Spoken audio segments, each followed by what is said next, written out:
G'day viewers, got a bit of time up my sleeve at the moment, so I thought I'd do a quick video on the different calls, whistles that I use for fox shooting, and then I'll show some footage of these calls in action and whistles in action.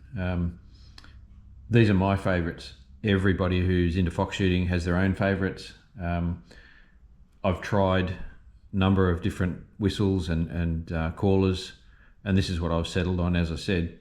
But there's plenty of other ones out in the market. I haven't even tried most of them. Some work, some don't. Some work for some people, some don't. Some will work at different times of the year as well. So let's get into it, and I'll explain the different calls and whistles that I use. So I guess first of all is the ubiquitous old button whistle.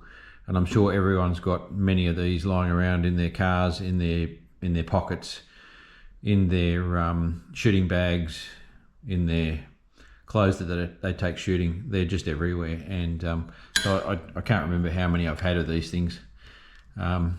Tens of them. They used to cost nothing. Always had one in my pocket when I went shooting. Really useful. Still carry one around from time to time. But haven't used one really for a number of years, because I find there's better whistles than this one. They're not really loud, or as loud as required. However, they've probably shot millions of foxes, or called millions of foxes into the shooter, these things. So very handy to have.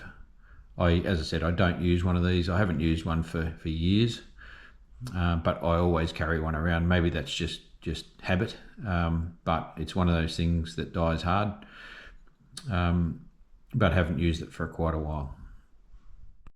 The next whistle, and this is my go-to, is the Tenderfield whistle. It's an Australian whistle.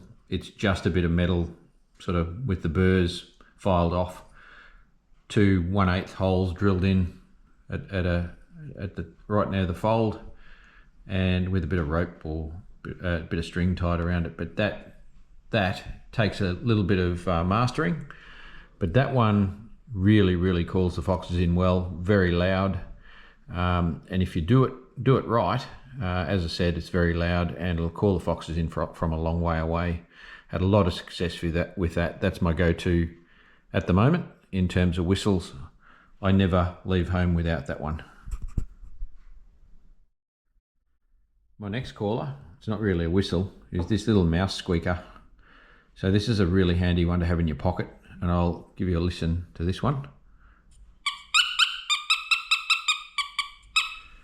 That's a really good one for bringing foxes in really close. I find that I have that one in my pocket and reach for that one if something else that I'm trying doesn't work. Quite often this one will work, and it's also can be modulated. So I can use this one to create a really loud call or a really soft call, and quite often if there's a fox hesitant to come in, I'll just give this one a little squeak and it'll come in.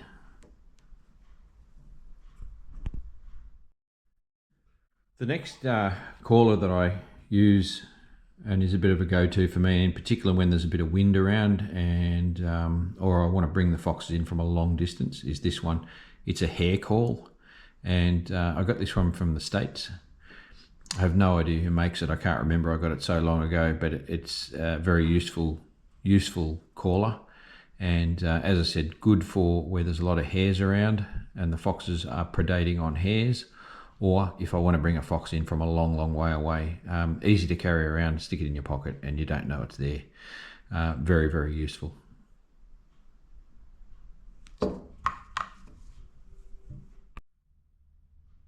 My go-to electronic caller is this Fox Pro Inferno.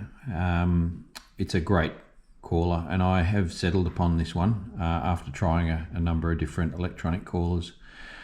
Obviously comes in 2 parts, the receiver and the transmitter. On this one I have loaded a number of different calls, probably about 100 in all.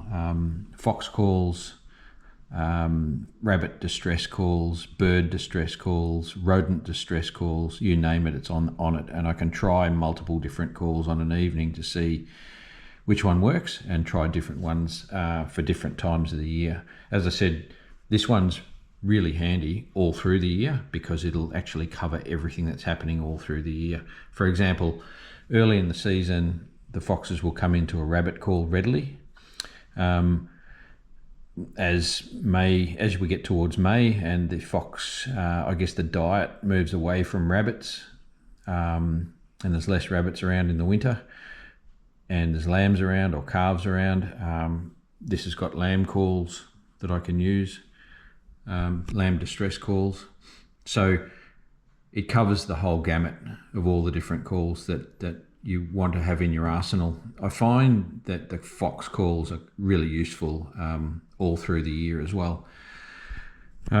Fox distress, and also the calls, the mating calls, the red fox mating calls are really useful, in particular when the mating happens sort of from end of May onwards in Australia.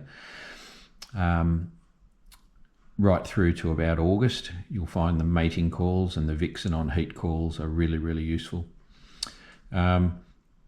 The other aspect to this one that I like is you can put the speaker away from you. You can take it like 150 yards away from you and the foxes will come in looking at this thing rather than looking at me and I'm controlling this one, 150, 200 yards away.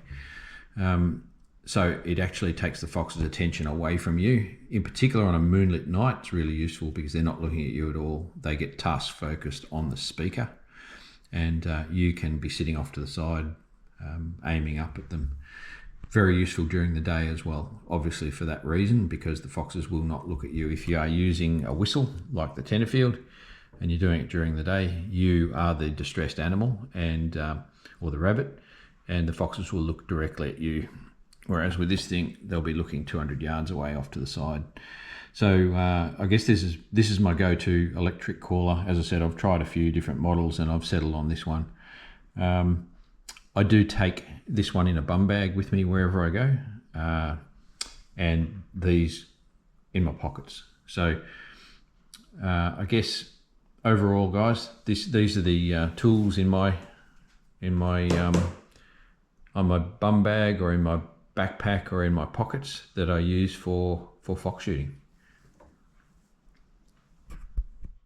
So guys, there's the callers that I use.